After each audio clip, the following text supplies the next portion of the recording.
뇌출혈 뇌졸중 증상과 원인 완전 정리 생명을 구하는 정보. 겨울철이 되면서 급작스러운 뇌출혈로 사망하시는 분들이 증가하고 있습니다. 갑자기 괜찮다가 뇌졸중으로 쓰러지는 분들이 늘어나고 있어요. 이러한 증상을 미리 알고 있다면 어느 정도 대응이 가능하다고 생각해서 이 영상을 준비했습니다. 안녕하세요. 오늘은 생명과 직결되는 중요한 정보를 전해드리겠습니다.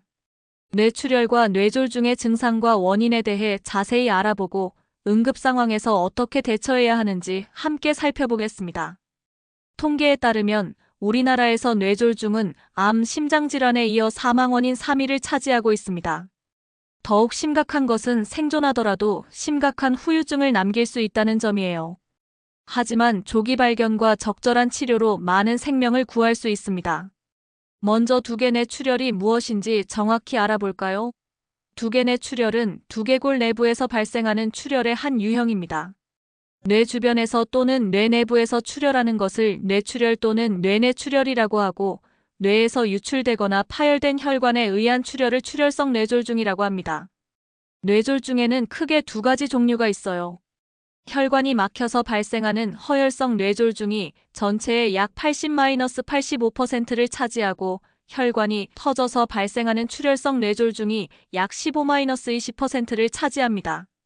오늘 주로 다룰 내용은 출혈성 뇌졸중인 뇌출혈에 관한 것입니다. 두개골이나 뇌 내부에서 발생하는 출혈은 일반적으로 외부 또는 내부 원인으로 인해 갑자기 발생합니다. 출혈은 신속하게 뇌 손상을 일으킬 수 있으며 생명을 위협할 수 있어요. 왜 이렇게 위험한 걸까요? 뇌는 우리 몸에서 가장 중요한 기관 중 하나입니다. 전체 체중의 약 2%밖에 되지 않지만 심장에서 나오는 혈액의 약 20%를 사용합니다. 뇌는 산소를 저장할 수 없으므로 산소와 영양분을 공급하기 위해 일련의 혈관에 의존합니다.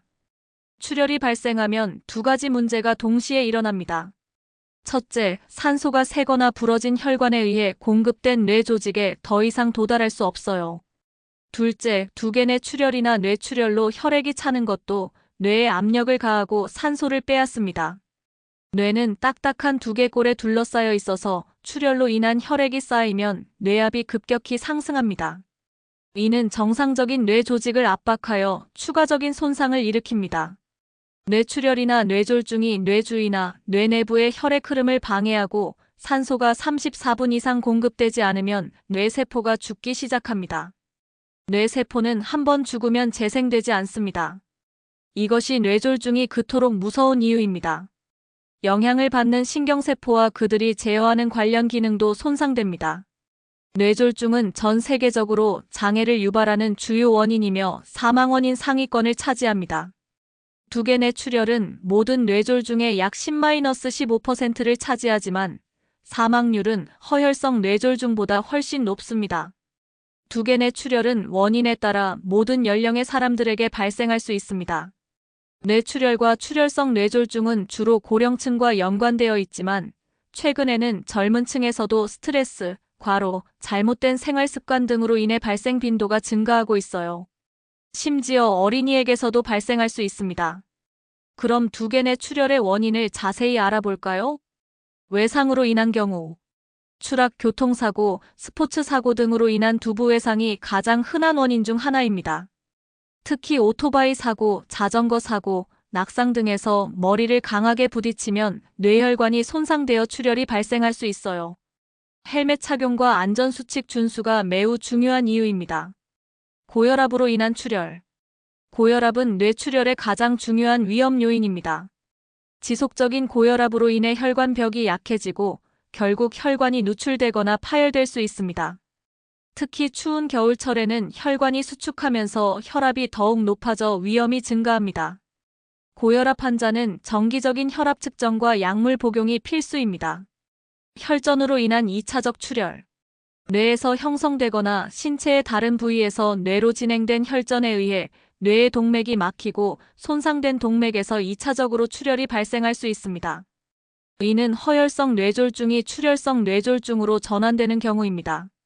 뇌동맥류 파열. 뇌동맥류는 혈관벽의 약한 지점이 풍선처럼 부풀어 오른 상태입니다. 이것이 파열되면 지주막하 출혈이라는 매우 위험한 상황이 발생합니다. 뇌동맥류는 대부분 선천적이지만 고혈압, 흡연, 음주 등이 파열 위험을 높입니다. 대뇌 아밀로이드 혈관증. 주로 고령자에게서 발생하는 질환으로 뇌의 동맥벽에 아밀로이드 단백질이 축적되어 혈관벽이 약해지는 상태입니다. 이로 인해 작은 출혈들이 반복적으로 발생할 수 있어요. 동정맥 기형.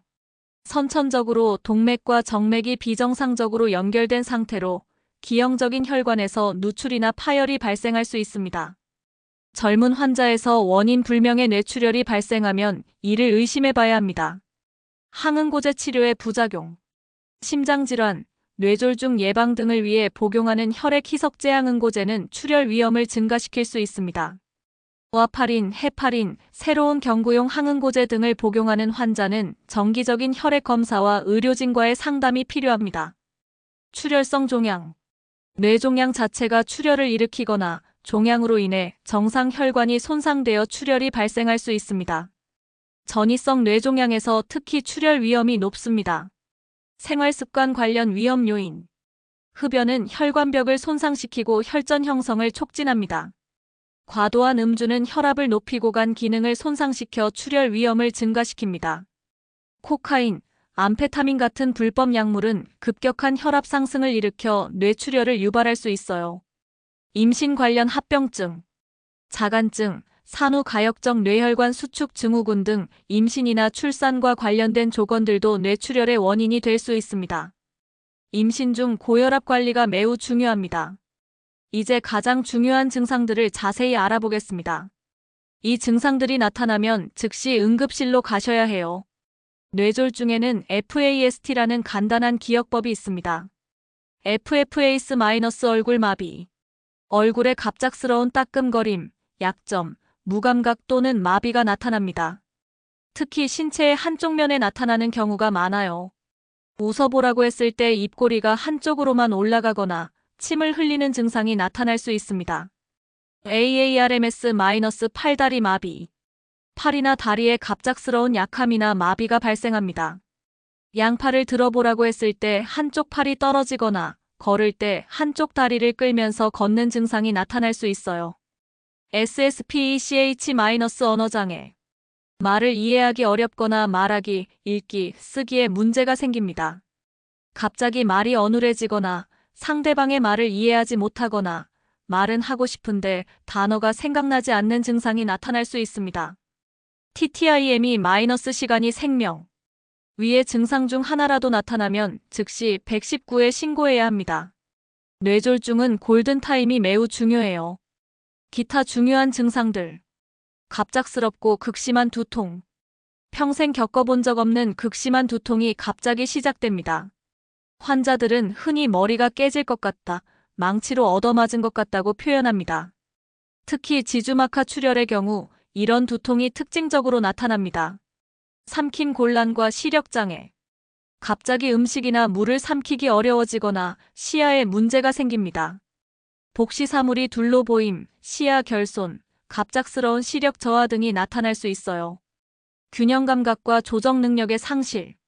갑자기 비틀거리거나 균형을 잡지 못합니다. 어지럼증, 보행장애, 넘어짐 등이 나타날 수 있습니다. 손의 출혈의 경우 이런 증상이 주로 나타납니다. 의식 수준의 변화. 무감각함, 혼수 상태, 졸음 또는 의식 저하가 나타날 수 있어요. 처음에는 멀쩡하다가 점차 의식이 나빠지는 경우가 많습니다. 이는 뇌압 상승으로 인한 것으로 매우 위험한 신호입니다. 구토와 오심. 갑작스럽게 발생하는 구토와 오심도 뇌출혈의 증상일 수 있습니다. 특히 두통과 함께 나타나면 뇌출혈을 의심해 봐야 해요. 발작. 일부 환자에서는 간질 발작이 나타날 수 있습니다. 이는 뇌 조직의 손상으로 인한 것입니다.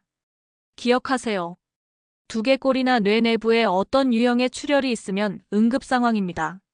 환자를 병원 응급실에 즉시 데려와 출혈의 원인을 파악하고 치료를 시작하는 것이 중요합니다. 응급 상황에서의 대처법. 뇌졸중이 의심되는 상황에서는 다음과 같이 행동해야 합니다. 즉시 119에 신고하세요. 뇌졸중 의심 환자라고 명확히 말씀하세요. 환자를 안전한 곳으로 이동시키되 불필요한 움직임은 피하세요. 목과 머리를 고정하는 것이 중요합니다. 의식이 있는 환자는 편안한 자세로 눕히고 의식이 없다면 회복 자세로 눕히세요. 구토할 경우 기도가 막히지 않도록 주의합니다. 물이나 음식을 주지 마세요. 삼킴 기능에 문제가 있을 수 있어 기도로 들어갈 위험이 있습니다. 증상이 시작된 정확한 시간을 기록해 두세요. 이는 치료 방법을 결정하는 데 중요한 정보가 됩니다. 복용 중인 약물 목록을 준비하세요. 특히 항응고제, 혈압약 등은 치료에 영향을 줄 수 있습니다. 겨울철 특별 주의사항. 특히 겨울철에는 다음과 같은 이유로 뇌출혈 위험이 증가합니다. 급격한 온도 변화. 추운 실외에서 따뜻한 실내로 들어오거나 그 반대의 상황에서 혈관이 급격히 수축하거나 확장하면서 혈압이 급변할 수 있습니다. 특히 새벽에 일어나서 화장실에 갈 때 따뜻한 침실에서 차가운 화장실로 가는 상황이 위험할 수 있어요. 혈압 상승. 추위로 인해 혈관이 수축하면서 혈압이 자연스럽게 올라갑니다. 고혈압 환자는 겨울철에 더욱 세심한 혈압 관리가 필요합니다. 탈수. 겨울철에는 갈증을 덜 느끼지만 난방으로 인한 실내 건조와 상대적으로 적은 수분 섭취로 탈수가 발생할 수 있습니다. 탈수는 혈액을 끈적하게 만들어 혈전 위험을 높입니다. 활동량 감소. 추운 날씨로 인해 실외 활동이 줄어들면서 운동 부족으로 이어질 수 있습니다. 규칙적인 운동은 혈압 조절과 혈관 건강에 중요합니다. 예방법과 관리법. 뇌출혈을 예방하기 위해서는 다음과 같은 노력이 필요합니다. 혈압 관리. 정기적인 혈압 측정과 고혈압이 있다면 처방받은 약물의 규칙적인 복용이 가장 중요합니다. 목표 혈압은 일반적으로 14,090mmHg 미만, 당뇨나 신장질환이 있다면 13,080mmHg 미만을 유지해야 합니다. 금연과 절주. 흡연은 즉시 중단해야 하고 음주는 남성 기준 하루 2잔, 여성 기준 하루 1잔 이하로 제한해야 합니다. 규칙적인 운동. 주 3회 이상, 30분 이상의 유산소 운동이 권장됩니다. 급격한 운동보다는 꾸준하고 적당한 강도의 운동이 좋습니다.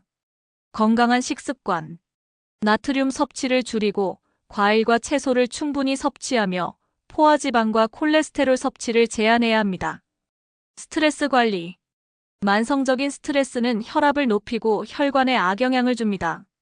적절한 휴식과 스트레스 해소법을 찾는 것이 중요해요. 정기검진. 고혈압, 당뇨병, 고지혈증 등의 위험 요인을 조기에 발견하고 관리하기 위해 정기적인 건강검진을 받아야 합니다. 약물 복용 시 주의사항. 항응고제나 항혈소판제를 복용하는 환자는 정기적인 혈액 검사를 통해 출혈 위험을 모니터링해야 합니다. 마지막으로 강조하고 싶은 것은 뇌졸중은 예방 가능한 질환이라는 점입니다. 위험 요인을 잘 관리하고 초기 증상을 빨리 인지하여 적절한 치료를 받으면 많은 생명을 구할 수 있어요. 만약 가족이나 주변 사람이 이런 증상을 보인다면 주저하지 말고 즉시 119에 신고하세요. 뇌졸중은 골든타임이 매우 중요합니다. 빠른 치료가 생명을 구하고 후유증을 최소화할 수 있어요. 현재 급성 뇌졸중의 치료는 많이 발전했습니다. 허혈성 뇌졸중의 경우 혈전용해술이나 혈관 내 치료로 막힌 혈관을 뚫을 수 있고 출혈성 뇌졸중의 경우에도 적절한 혈압 조절과 때로는 수술적 치료로 좋은 결과를 얻을 수 있습니다. 하지만 무엇보다 중요한 것은 예방입니다. 건강한 생활 습관을 유지하고 위험 요인을 잘 관리하며 의심 증상이 있을 때 빠르게 대응하는 것이 최선의 방법입니다. 이런 중요한 정보를 더 많은 분들이 알 수 있도록 구독과 좋아요, 그리고 주변 분들에게 공유해주세요. 특히 어르신들이 계신 가정에서는 꼭 알아두셔야 할 정보입니다. 여러분과 가족의 건강을 지키는데 이 정보가 도움이 되기를 바랍니다. 건강한 겨울 보내시고 다음에도 유익한 건강 정보로 찾아뵙겠습니다. 감사합니다.